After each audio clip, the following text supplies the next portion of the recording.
All right, so I'll just give it a go with this stuff. So looking back over the years, who inspired you to, get your own kind of tone? Anybody particular, you looked up to in terms of, guitar sound, guitar playing? Well, we talked about the whole Lizzie element, but Jeff Beck was a big inspiration growing up, and then as far as like effects and things like that, Robert Fripp was a huge inspiration. Troy van Leeuwen just mentioned him when I asked him about that. Yeah, Robert Fripp was huge for me. Yeah. I mean, especially the stuff he did with Bowie, like on Scary Monsters. Yeah, that's so cool. That's just genius to me. I think King Crimson, early King Crimson, from like I Talk to the Wind to Three of a Perfect Pair and Discipline and that whole thing. It's so different from your regular guitar playing in so many ways. I remember listening to that stuff, just going, "Wow, you can do that on a guitar." Yeah, but that's what I'm really attracted to. I mean, I think Jeff Beck. I mean, nobody plays like Jeff Beck. Nobody. No, I mean, the fact that he's still pushing the envelope and playing better than he ever. He's getting better, yeah. That's the thing. I mean, look at the cats that came out of the Yardbirds. I mean, you've got Page and Clapton and Mick. They didn't grow in the same way. I mean, Jimmy Page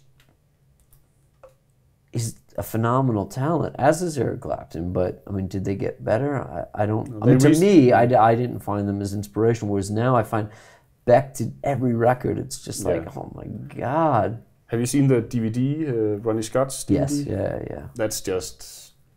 I saw, the record that he did before that live record with Pino and what's his name, Vinny. Yeah. And they were rehearsing next door to us. Oh, really? My tech and I would go down, because we obviously start very late. My tech and I would go early, a couple of hours early, and sit outside of his room and listen.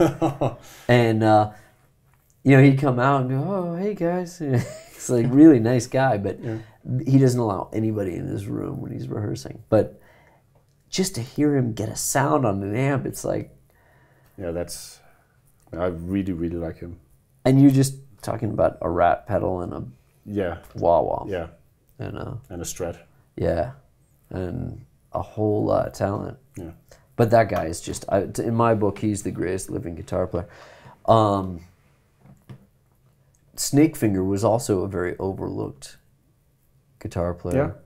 Yeah. Underrated, great player. And Adrian Belew as well did really cool stuff.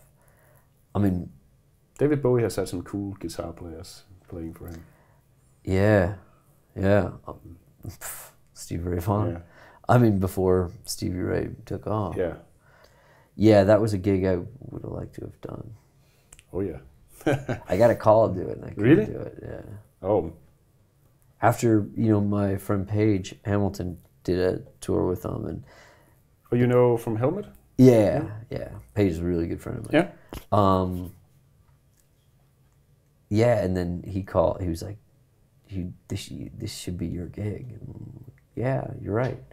And it didn't work out. I was on another tour because then Sterling, the drummer, called me. He was like, "Hey, would you be coming down?" I'm like, "I can't." So, speaking of the whole tone thing and guitar players you like. Do you find now that you kind of found your own sound and your own tone? Do you have some effects or some things that you find as staples in your sound? Yeah, absolutely.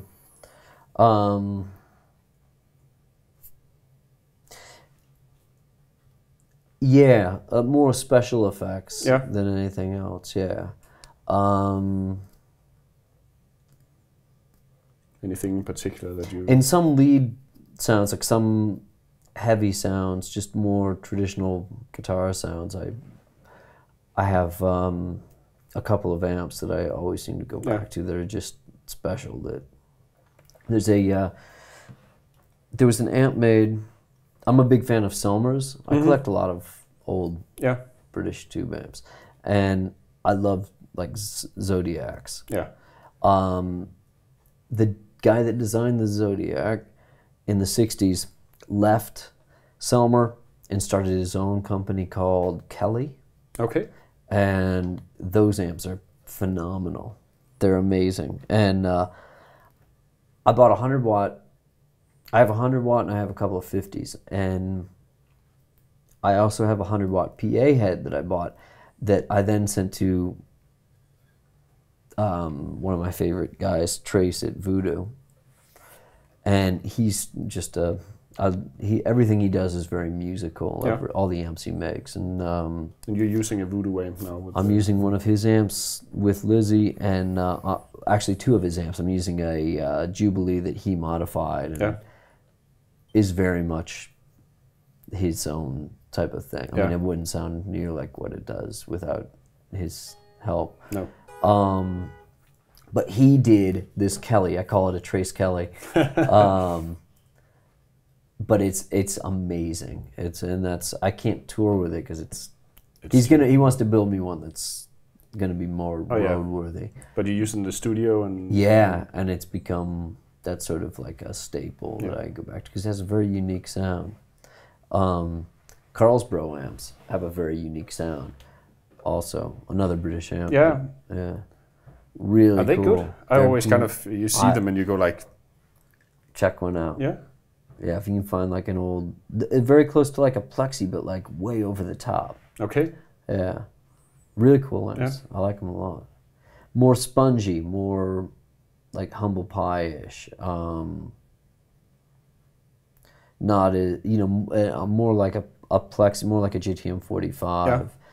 That kind of saggy kind of feel. Yeah.